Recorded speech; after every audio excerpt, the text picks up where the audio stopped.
이란이 쏜 미사일은 137발이었습니다.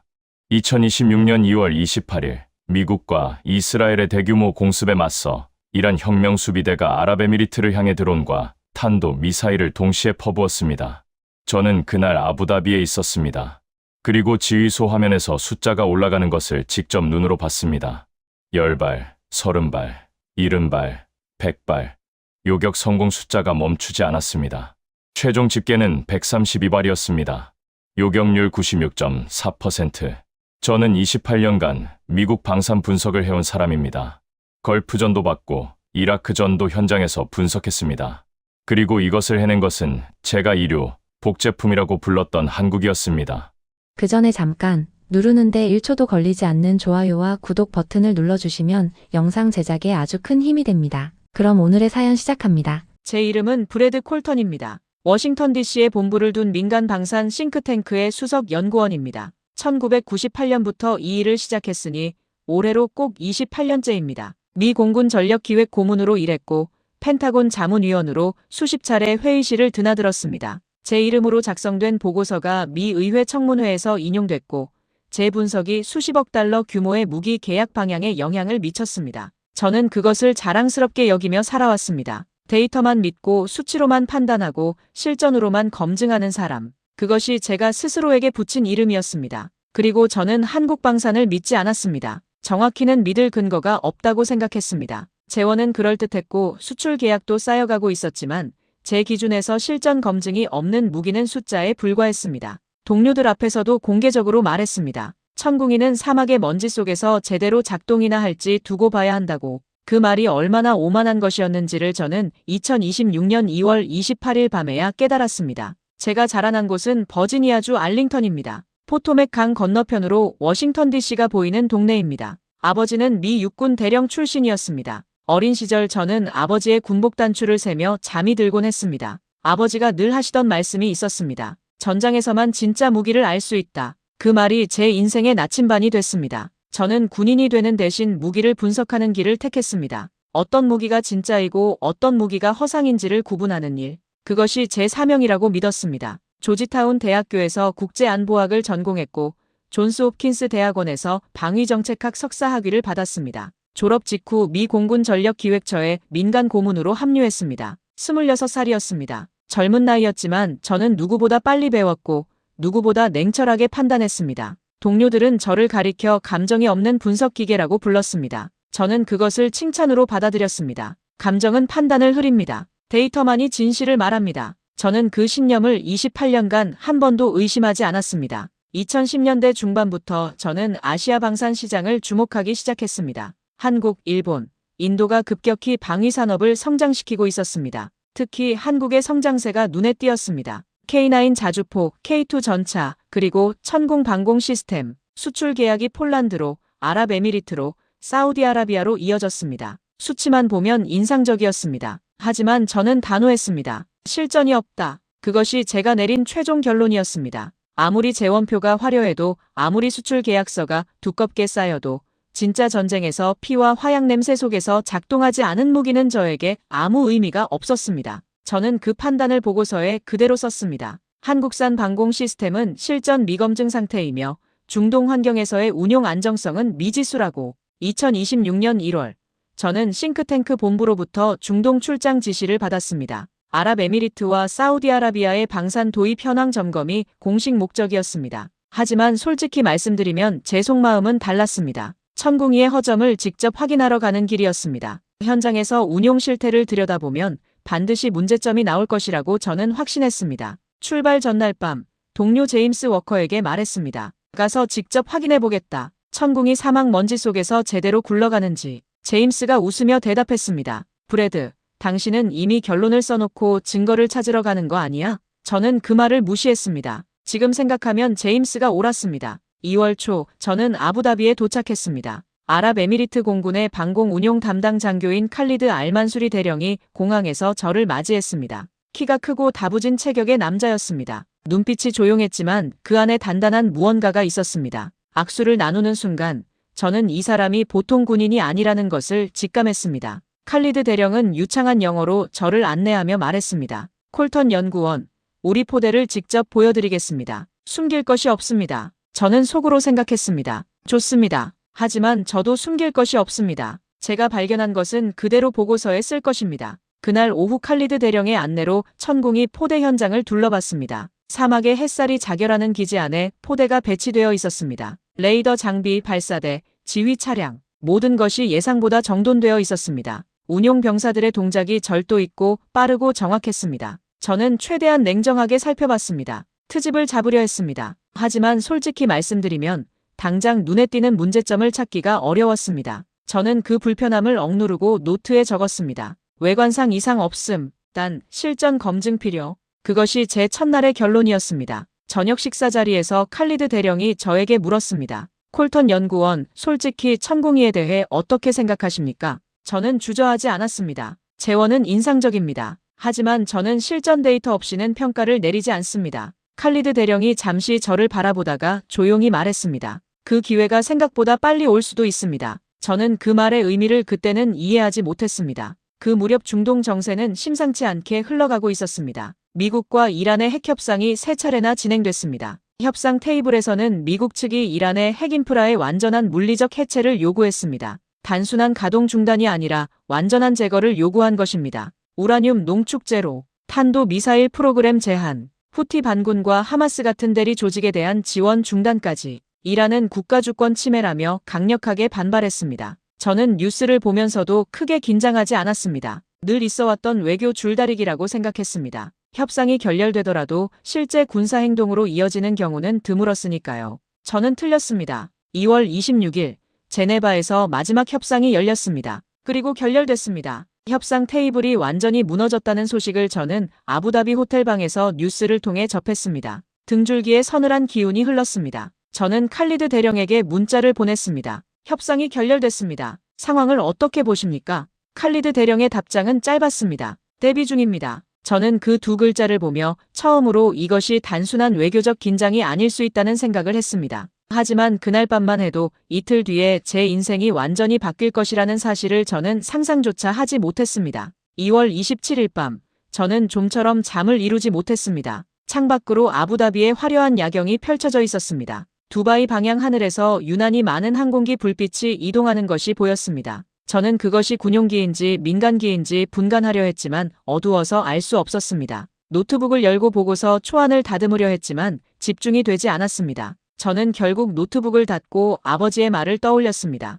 전장에서만 진짜 무기를 알 수 있다. 그 말이 왜 그날 밤 유독 선명하게 떠올랐는지는 모르겠습니다. 어쩌면 제 본능이 무언가를 감지하고 있었던 것인지도 모릅니다. 2월 28일 이른 아침이었습니다. 저는 커피 한 잔을 마시며 휴대폰을 확인하다가 멈췄습니다. 트럼프 대통령이 트루스 소셜에 영상을 올렸습니다. 이란에 대한 대규모 지속적 군사작전 개시를 선언하는 내용이었습니다. 저는 화면을 2번 확인했습니다. 믿기지 않았습니다. 커피잔을 내려놓는 손이 떨렸습니다. 그리고 현지 시간 오전 8시 미국과 이스라엘의 합동 공습이 테헤란을 강타하기 시작했습니다. 작전명은 오퍼레이션 로링 라이언. 일반적으로 야간에 진행하던 공습을 이번에는 주간에 강행해 허를 찌른 것이었습니다. 저는 즉시 칼리드 대령에게 전화를 걸었습니다. 연결되기까지 오랜 시간이 걸렸습니다. 겨우 연결된 칼리드 대령의 목소리는 놀랍도록 차분했습니다. 콜턴 연구원, 지금 당장 호텔을 나오십시오. 제가 데리러 가겠습니다. 저는 짐을 최소화해 챙겨 로비로 내려갔습니다. 심장이 빠르게 뛰었습니다. 로비에는 다른 나라 출장자들도 모여 웅성거리고 있었습니다. 뉴스 채널들이 일제히 이란 공습 소식을 실시간으로 내보내고 있었습니다. 항공모함 2척, 구축함 16척, 미국 전투기 100에서 200대, 이스라엘 공군 항공기 200대, 2003년 이라크 침공 이후 최대 규모의 병력 집결이라는 자막이 화면을 가로질렀습니다. 저는 그 숫자들을 보면서 직업적 본능으로 즉시 계산을 시작했습니다. 이란의 보복이 온다. 반드시. 그리고 이란은 드론과 탄도 미사일을 섞어 쓰는 비대칭 포화 전술을 구사할 것이다. 이 방식은 방어 미사일을 소진시켜 방어망을 뚫는 전술이다. 아랍에미리트가 버틸 수 있을까? 저는 그 물음에 회의적이었습니다. 천공이로는 어렵다. 그것이 저의 계산이었습니다. 칼리드 대령의 차량이 호텔 앞에 도착했습니다. 대령은 완전 군장 차림이었습니다. 차에 오르자마자 대령이 말했습니다. 콜턴 연구원, 오늘 당신이 원하던 실전 데이터를 얻게 될 것 같습니다. 저는 그 말이 농담인지 진담인지 판단하지 못한 채 차창 밖을 바라봤습니다. 아부다비의 하늘은 여전히 맑고 푸르렀습니다. 하지만 그 평온함이 오래가지 않을 것이라는 사실을 저는 알고 있었습니다. 한국 시간으로 오후 3시가 넘어가면서 상황이 급변하기 시작했습니다. 이란 혁명수비대가 보복작전을 공식 선언했습니다. 이스라엘, 요르단, 바레인, 아랍에미리트, 사우디아라비아, 카타르, 쿠웨이트를 향해 드론과 탄도 미사일을 동시에 발사하기 시작했습니다. 아부다비 상공에 공습 경보 사이렌이 울렸습니다. 저는 칼리드 대령의 안내로 방공작전 지휘소 인근 관측 위치로 이동했습니다. 일반인이 들어올 수 있는 곳이 아니었지만 칼리드 대령이 직접 제 신분을 보증했습니다. 지휘소 안팎에는 팽팽한 긴장감이 흘렀습니다. 병사들이 각자의 자리에서 화면을 주시하며 빠르게 움직이고 있었습니다. 아무도 소리를 높이지 않았습니다. 그것이 오히려 더 무서웠습니다. 훈련이 잘 된 병사들은 위기 상황일수록 조용해집니다. 저는 그것을 알고 있었습니다. 손바닥에 땀이 흘렀습니다. 저는 손을 바지에 닫고 노트를 꺼내 들었습니다. 분석관으로서의 본능이 발동했습니다. 지금 이 순간을 기록해야 합니다. 무슨 일이 일어나든 이것은 역사적인 순간입니다. 이란의 공격 패턴이 드러나기 시작했습니다. 저는 즉시 패턴을 파악했습니다. 싸구려 드론을 먼저 보내 방어 미사일을 소진시키고 그 틈에 고성능 탄도 미사일로 실제 타격을 노리는 방식이었습니다. 제가 오래전부터 알고 있던 이란의 전형적인 비대칭 전술이었습니다. 드론이 느리기 때문에 탄도 미사일이 도착할 시점을 예측할 수 있다는 단점이 있지만 방어 미사일을 충분히 소진시킨다면 그 단점을 상쇄할 수 있습니다. 저는 속으로 계산했습니다. 천궁이의 요격 미사일 재고가 얼마나 되는가? 이 포화 속에서 재고가 바닥나면 어떻게 될 것인가? 제 뇌리에 최악의 시나리오가 스쳐 지나갔습니다. 칼리드 대령 옆에 서서 저는 물었습니다. 대령, 지금 몇 발이 날아오고 있습니까? 칼리드 대령이 화면을 확인하며 답했습니다. 계속 집계 중입니다. 저는 더 묻지 않았습니다. 화면에 표시되는 레이더 점들이 하나둘 사라지고 있었습니다. 요격 성공을 의미하는 것이었습니다. 하지만 동시에 새로운 점들이 계속 나타났습니다. 이란이 쉬지 않고 퍼붓고 있었습니다. 저는 이것이 소모전임을 알았습니다. 누가 먼저 바닥을 드러내느냐의 싸움. 그리고 저는 그 싸움에서 천궁이가 버티지 못할 것이라고 예측했습니다. 28년간의 경험이 그렇게 말하고 있었습니다. 바로 그때였습니다. 워싱턴 DC 싱크탱크 본부로부터 메시지가 왔습니다. 상황 보고 요청이었습니다. 저는 짧게 답했습니다. 현재 아부다비 방공 지휘소 인근에서 실시간 관측 중. 천궁이 운용 상황 확인하고 있습니다. 본부의 답장이 왔습니다. 현장 데이터 수집 후 귀국 즉시 보고서 제출 바람. 천궁이 관련 부정적 평가 유지 요망. 저는 그 메시지를 읽고 눈살을 찌푸렸습니다. 천궁이 관련 부정적 평가 유지 요망. 이것이 무슨 뜻인지 저는 잘 알고 있었습니다. 우리 싱크탱크의 주요 후원사 중 하나가 미국 방산 로비그룹이었습니다. 레이시온과 연계된 기득권 세력. 천궁이의 실전 성과가 공개적으로 인정될 경우 패트리어트 계열 후속 수출 계약에 직접적인 타격이 생긴다는 것을 그들은 누구보다 잘 알고 있었습니다. 하지만 저는 지금 현장에 있었습니다. 그리고 현장에서 본 것을 외면하는 것은 제28년 원칙에 정면으로 반하는 일이었습니다. 저는 그 메시지에 답장을 하지 않았습니다. 시간이 흐르면서 저는 점점 더 이상함을 느끼기 시작했습니다. 이란이 파상 공세를 이어가고 있었습니다. 드론과 탄도 미사일이 끊임없이 날아들었습니다. 하지만 아부다비는 무너지지 않고 있었습니다. 폭발음이 간헐적으로 들려왔지만 도시 전체가 화염에 휩싸이는 일은 없었습니다. 요격 성공을 알리는 화면의 신호가 계속 켜지고 꺼지기를 반복했습니다. 저는 냉정하게 계산하려 했지만 그럴 수가 없었습니다. 숫자가 예상과 다르게 흘러가고 있었습니다. 제 예측이 틀리고 있었습니다. 저는 칼리드 대령에게 다가가 물었습니다. 지금까지 총 몇 발이 요격됐습니까? 칼리드 대령이 잠시 화면을 확인하고 저를 돌아봤습니다. 그의 눈빛에는 감정이 담겨 있었습니다. 수치라든가 자랑 같은 것이 아니었습니다. 무언가 더 깊은 것이었습니다. 칼리드 대령이 조용히 말했습니다. 현재까지 집계 기준으로 요격 성공 80발 이상입니다. 아직 공격이 끝나지 않았습니다. 저는 숫자를 들으며 멍하니 서 있었습니다. 80발. 그 숫자가 의미하는 것을 저는 정확히 알고 있었습니다. 이것은 단순한 성공이 아닙니다. 이것은 기록입니다. 저는 지휘소 밖으로 나왔습니다. 밤하늘을 올려다봤습니다. 먼 하늘 어딘가에서 빛이 번쩍였다가 사라졌습니다. 요격된 미사일의 잔광이었습니다. 저는 28년간 수도 없이 읽었던 요격 성공률 통계들을 머릿속으로 뒤졌습니다. 패트리어트의 걸프전 실전 요격률은 논란이 많았습니다. 아이언돔의 가자 분쟁 요격률도 조건에 따라 크게 달랐습니다. 그런데 지금 제 눈앞에서 펼쳐지고 있는 것은 조건이 최악인 환경이었습니다. 실제 전쟁, 대규모 포화 전술, 드론과 탄도 미사일의 혼합 공격. 그 모든 악조건 속에서 천공이는 멈추지 않고 있었습니다. 저는 다시 지휘소 안으로 들어갔습니다. 칼리드 대령이 저를 보더니 가까이 오라는 손짓을 했습니다. 그리고 화면 앞으로 저를 데려갔습니다. 실시간 요격 궤적이 표시되고 있었습니다. 천공이의 요격탄이 하나씩 발사되고 표적이 화면에서 하나씩 사라지고 있었습니다. 칼리드 대령이 낮은 목소리로 설명했습니다. 적어도 표적, 중고도 표적, 고속탄도 미사일 모두 구분해서 대응하고 있습니다. 패트리어트는 적어도 표적의 한계가 있지만 천공이는 다릅니다. 저는 그 말을 들으며 노트에 빠르게 받아 적었습니다. 손이 떨렸습니다. 28년간 그토록 냉철했던 제 손이 처음으로 떨리고 있었습니다. 그 순간 저는 뭔가 이상한 것을 느꼈습니다. 두려움이 아니었습니다. 분노도 아니었습니다. 무언가가 제 안에서 조용히 무너지는 느낌이었습니다. 오랫동안 쌓아 올린 벽 같은 것이 균열을 일으키는 느낌. 저는 그것이 무엇인지 즉시 알았습니다. 선입견이었습니다. 28년간 제가 한 번도 의심하지 않았던 선입견이 현실의 무게를 견디지 못하고 무너지기 시작하고 있었습니다. 공격이 잦아들기 시작한 것은 깊은 밤이었습니다. 이란이 1차 포화를 멈추고 상황을 재정비하는 것으로 분석됐습니다. 지휘소 안의 긴장감이 조금씩 풀렸습니다. 병사들이 조용히 물을 마시고 서로 눈빛을 교환했습니다. 칼리드 대령이 저에게 다가왔습니다. 오늘 밤은 여기서 쉬십시오. 내일 아침 최종 집계가 나올 것입니다. 저는 고개를 끄덕였습니다. 하지만 잠이 올 리가 없었습니다. 저는 대기실 한쪽 구석에 앉아 노트를 펼쳤습니다. 그리고 지금까지 제가 한국방산에 대해 써왔던 문장들을 하나씩 떠올렸습니다. 실전 미검증 시스템, 아직 표준에 못 미치는 수준, 이류 복제품의 그럴듯한 포장. 그 문장들이 제 눈앞에서 하나씩 제가 되어 날아가는 것 같았습니다. 칼리드 대령이 대기실로 들어온 것은 새벽 무렵이었습니다. 대령은 긴 시간 서 있다가 제 옆에 앉았습니다. 그리고 처음으로 자신의 이야기를 꺼냈습니다. 콜턴 연구원, 나는 2022년에 천공이 도입 결정을 밀어붙인 사람입니다. 당시 주변에서 모두 반대했습니다. 왜 패트리어트를 놔두고 실전이 없는 한국 시스템을 선택하느냐고. 나는 그 모든 반대를 뚫었습니다. 왜냐하면 내가 한국 연구진이 이 사막에서 직접 테스트 사격을 하는 것을 직접 봤기 때문입니다.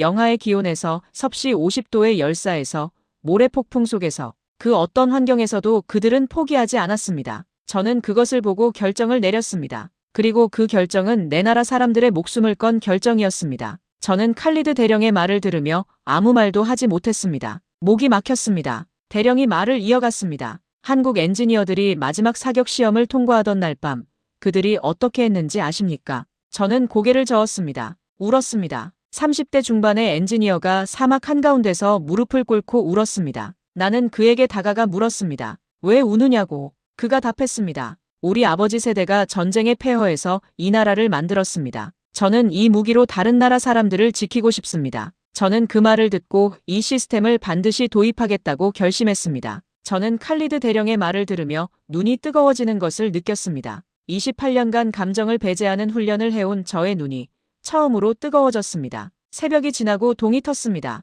칼리드 대령이 저에게 다가와 말했습니다. 콜턴 연구원, 최종 집계가 나왔습니다. 저는 자리에서 일어났습니다. 심장이 빠르게 뛰었습니다. 칼리드 대령이 화면을 보여줬습니다. 저는 숫자를 읽었습니다. 그리고 그 자리에 굳어버렸습니다. 총 137발, 요격 성공 132발, 요격률 96.4%, 민간인 사망 1명. 저는 숫자를 2번 읽고 3번 읽었습니다. 바뀌지 않았습니다. 137발 중 132발. 저는 28년간 이 숫자를 어떤 전쟁의 기록에서도 본 적이 없었습니다. 이것은 기록이 아니었습니다. 기적이었습니다. 칼리드 대령이 저의 어깨에 손을 얹었습니다. 그리고 아주 조용히 말했습니다. 한국이 만든 무기가 우리 아이들을 지켰습니다. 저는 그 말을 듣는 순간 눈에서 무언가가 흘러내리는 것을 느꼈습니다. 저는 얼른 고개를 돌려 창밖을 바라봤습니다. 아부다비의 하늘이 밝아오고 있었습니다. 살아있는 도시의 아침이었습니다. 저는 그 하늘을 바라보며 처음으로 생각했습니다.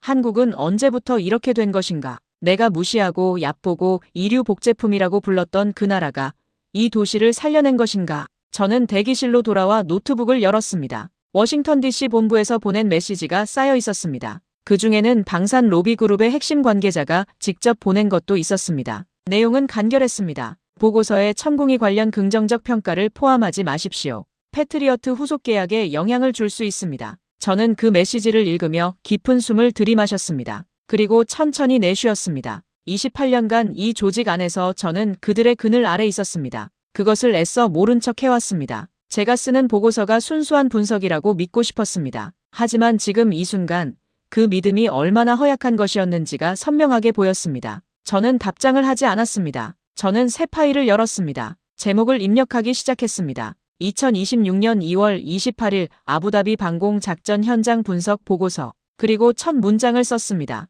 천궁이는 오늘 밤 세계 방공 시스템의 역사를 다시 썼습니다. 손이 더 이상 떨리지 않았습니다. 처음으로 완전히 자유로운 손으로 보고서를 쓰고 있었습니다. 그것이 어떤 결과를 가져올지 저는 알고 있었습니다. 후원 계약이 끊어질 것입니다. 싱크탱크에서 자리를 잃을 수도 있습니다. 하지만 저는 더 이상 망설이지 않았습니다. 아버지의 목소리가 들렸습니다. 전장에서만 진짜 무기를 알 수 있다. 저는 전장에 있었습니다. 그리고 진짜 무기를 봤습니다. 보고서를 쓰면서 저는 천궁이에 대한 재원들을 다시 들여다봤습니다. 이전에도 여러 번 봤던 자료들이었습니다. 하지만 이제는 다르게 읽혔습니다. 천궁이는 패트리어트보다 적어도 방어에서 뛰어난 성능을 발휘합니다. 요격 미사일의 가성비 또한 매우 우수합니다. 드론과 탄도 미사일의 혼합 포화 전술에 대한 대응 능력이 탁월합니다. 이것은 이미 재원에 다 나와 있었습니다. 저는 그것을 보면서도 무시해왔습니다. 실전이 없다는 이유 하나로. 하지만 이제 실전이 있습니다. 그것도 역대 최대 규모의 중동 전쟁이라는 실전이.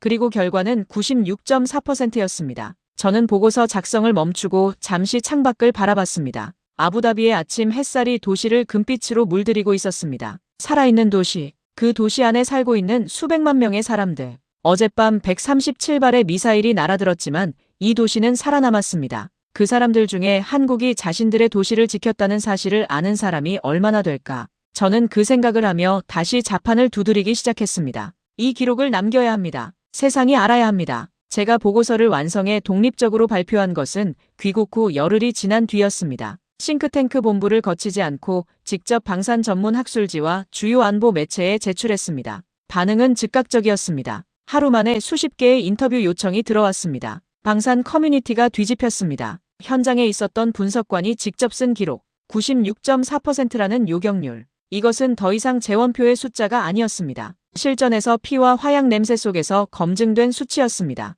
방산 로비그룹은 즉각 반발했습니다. 제 보고서의 신뢰성을 문제 삼는 반박 자료가 쏟아졌습니다. 하지만 아랍에미리트 국방부가 공식 발표한 숫자가 있었습니다. 그것을 부정할 방법은 없었습니다. 137발 공격, 132발 요격. 이 숫자는 이미 전 세계 언론이 보도하고 있었습니다. 로비그룹의 반박은 서서히 힘을 잃었습니다. 싱크탱크는 예상대로 저와의 계약을 종료했습니다. 저는 짐을 싸면서 전혀 후회하지 않았습니다. 오히려 홀가분했습니다. 28년간의 철장이 열린 느낌이었습니다. 미 의회에서 제 보고서를 주목했습니다. 국방예산청문회에서 천궁이 관련 항목이 의제에 올랐습니다. 패트리어트 후속 사업 재검토 논의가 시작됐습니다. 저는 증인으로 청문회에 출석했습니다. 의원들 앞에서 저는 말했습니다. 저는 28년간 틀렸습니다. 데이터만 보고 역사를 보지 못했습니다. 한국이 이 무기를 만들기까지 얼마나 많은 세대의 희생과 집념이 있었는지를 저는 외면했습니다. 하지만 2026년 2월 28일 아부다비의 밤하늘이 저를 바꿨습니다.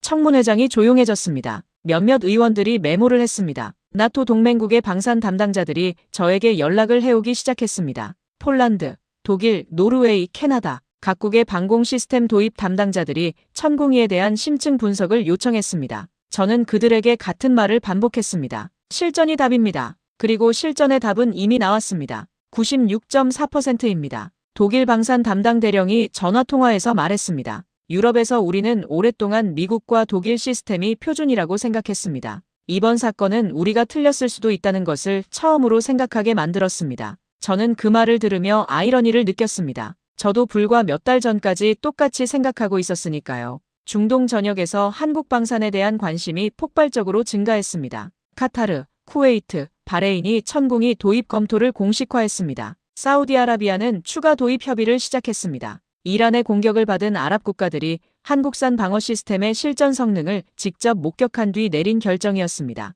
언론에서는 연달아 보도를 쏟아냈습니다. 한국산 방공 시스템의 첫 실전 검증, K방산의 중동 지각 변동. 저는 그 기사들을 읽으며 한 가지 생각을 계속했습니다. 이것은 단순한 무기 수출 이야기가 아닙니다. 이것은 70년의 이야기입니다. 저는 한국에 대해 더 깊이 알고 싶어졌습니다. 단순한 직업적 호기심이 아니었습니다. 더 근본적인 질문이었습니다. 어떻게 이것이 가능했는가? 70년 전 전쟁의 잿더미에서 미국의 원조로 겨우 먹고 살던 나라가 어떻게 미국과 독일이 수십 년간 만들어온 방공 시스템의 성능을 뛰어넘는 무기를 만들어낼 수 있었는가? 저는 한국방위산업연구원에 공식 방문 요청을 넣었습니다. 한국의 엔지니어들을 직접 만나고 싶었습니다. 칼리드 대령이 사막에서 봤다는 그 35살의 엔지니어를 찾아가고 싶었습니다. 무릎을 꿇고 울었던 그 사람을, 아버지 세대의 희생 위에 서서 다른 나라 사람들을 지키고 싶다고 했던 그 사람을, 한국 방문이 확정됐을 때 저는 칼리드 대령에게 메시지를 보냈습니다.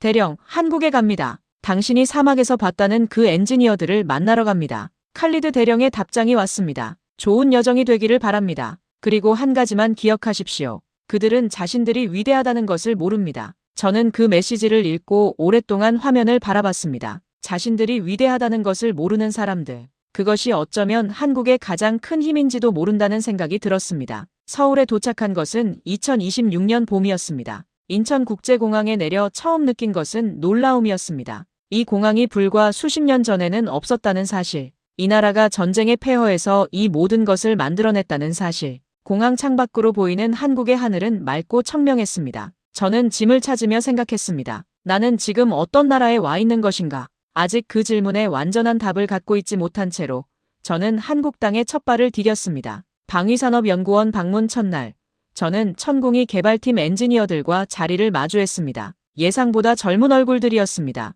30대 초중반에서 40대 초반까지. 그들은 저를 보며 약간 긴장한 듯 했습니다. 미국 방산 분석가가 찾아온 것이 어색한 모양이었습니다. 저는 자리에 앉아 그들에게 먼저 말했습니다. 저는 여러분에게 사과를 하러 왔습니다. 여러분이 만든 것을 저는 오랫동안 제대로 평가하지 않았습니다. 그 말에 방안이 잠시 조용해졌습니다. 그리고 팀장으로 보이는 남자가 천천히 말했습니다. 괜찮습니다. 저희는 인정을 받기 위해 만든 것이 아니라 지켜야 할 사람들이 있어서 만든 것입니다. 저는 그 말을 듣고 다시 한번 눈이 뜨거워지는 것을 느꼈습니다. 엔지니어들과 하루 종일 대화를 나눴습니다. 개발 과정에서 수백 번의 실패가 있었다는 것을 들었습니다. 예산이 부족해 연구원들이 사비를 털어 부품을 사다 실험했던 시절도 있었다고 했습니다. 아무도 알아주지 않는 연구실에서 유럽과 미국의 선진 시스템을 따라잡기 위해 밤을 새웠던 이야기. 2022년 아랍에미리트 사막 테스트 때 모래폭풍이 몰아치는 상황에서도 포기하지 않았던 이야기.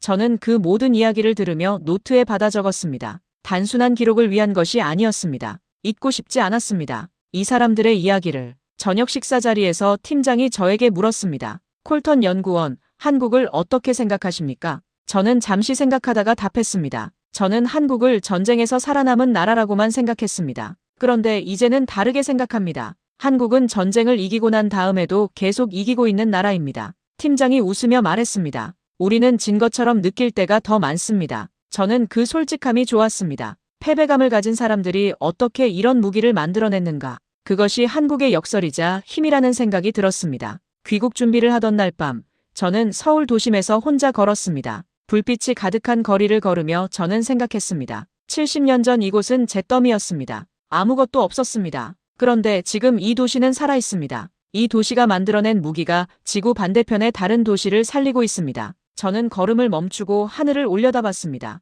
서울의 하늘이었습니다. 아부다비의 하늘과 달랐습니다. 하지만 같은 하늘이었습니다. 누군가가 지키고 있는 하늘이었습니다. 저는 그날 밤 오랫동안 그 하늘을 바라봤습니다. 저는 지금 독립연구원으로 활동하고 있습니다. 싱크탱크의 후원도 없고 방산 로비그룹의 압력도 없습니다. 처음에는 불안했습니다. 28년간 조직에 기대어 살아온 사람이 홀로 서는 것은 쉽지 않았습니다. 하지만 지금은 다릅니다. 처음으로 완전히 자유로운 상태에서 보고서를 쓰고 있습니다. 제 이름을 걸고 제가 본 것을 그대로 씁니다. 그것이 어떤 결과를 가져오든 상관없습니다. 아버지가 말씀하셨습니다. 전장에서만 진짜 무기를 알 수 있다. 저는 이제 덧붙입니다. 그리고 진짜 분석은 두려움이 없을 때만 나온다고. 제 새 보고서의 마지막 문장을 쓰던 날, 칼리드 대령에게서 연락이 왔습니다. 아부다비 하늘을 지킨 무기가 무엇이었는지 군 관계자들 사이에서 조금씩 이야기가 나오고 있다는 소식이었습니다. 공식 발표는 아직이지만 곧 확인될 것이라고 했습니다.